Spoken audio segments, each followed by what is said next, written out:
কি অবস্থাটা? ভয় নেই, বিপদ মুক্ত, তবে আরো রক্ত লাগতে পারে।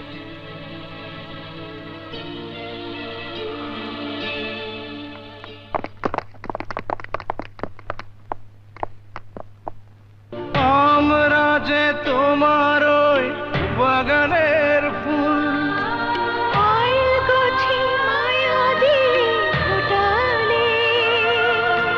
সূর্যের মতো তুমি রাতের শেষে মমতার ডাক দিয়ে ওঠালে। আয় কাছে আয় বুকে রাখবো তোদের ধরে জনম ভরে।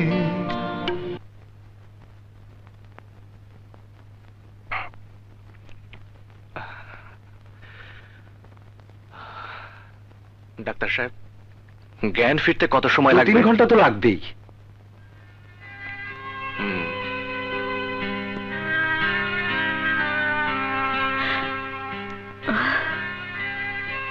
আপনারা থাকুন, আমি কমিশনার সাহেবের সাথে দেখা করতে যাচ্ছি।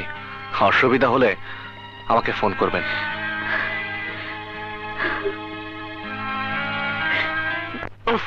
বেঈমান বেঈমান বেঈমান! আরে এদেরকে কম টাকা দিয়েছি আমি, অথচ আজ আমার এই দুঃসময়ে কারো হেল্প পাচ্ছি না। পাবে না দুলা ভাই, পাবে না। ওই যে কথায় বলে না, হাতি খাদে পড়লে চামচিকাও ভেঙচি মারে। এখন তোমার অবস্থা হয়েছে তাই। তুই চুপ থাক। শোনো, এই মুহূর্তে চুপ থাকলে তুমি তো মরবে, সেই সাথে আমার জানটাও শেষ হবে। তার চেয়ে ভালো আমি যা বলি তার ঠান্ডা মাথায় শোনো। বল, কি বলবি? ওই এসিপির হাত থেকে বাঁচতে চাইলে দেশ থেকে পালিয়ে যেতে হবে। হোয়াট? কি কি বলছিস তুই? ওই সামান্য একটা এসিপির ভয়ে আমাকে চোরের মতো দেশ ছেড়ে পালিয়ে যেতে হবে? What you are talking? ভাই, দুলা ভাই, তুমি নিজেকে চোর ভাবছো কেন?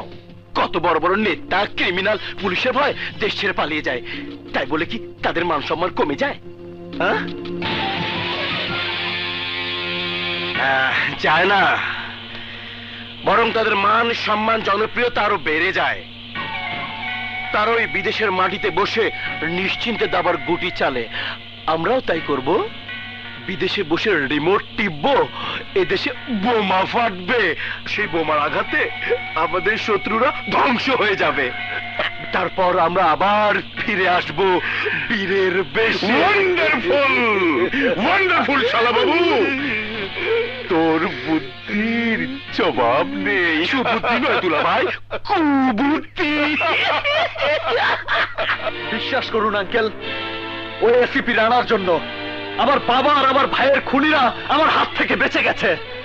এসিপি রানা আর ওই মীর জাহিদ গুলি করে আমাকে মেরে ফেলতে চেয়েছিল। আমি কিছুতেই এসিপি রানাকে ছাড়বো না।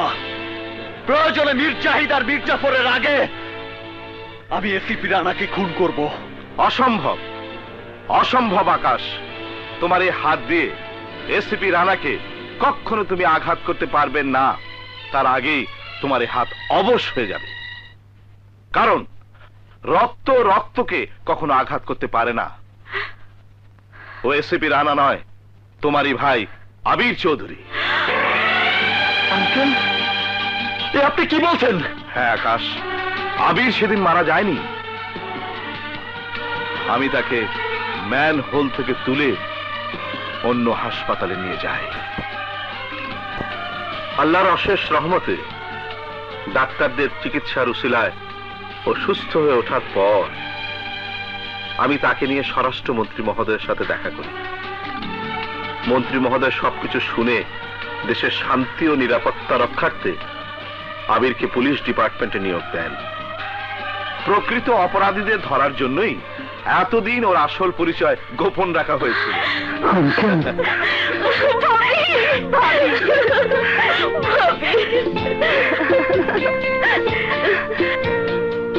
দুলা ভাই, আরে দুলা ভাই, গাড়ি আরো জোরে চালাও। সিটি পার না হওয়া পর্যন্ত আমি শান্তি পাচ্ছি না দুলা ভাই। সামনে তো আজরাইল। মীর জাহিদ? দেখো দেখো দেখো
দুলাভাই ইঞ্জেকশন দিয়া তো বুদ্ধির গোডাউন ধ্বংস করে ফেলাইছে।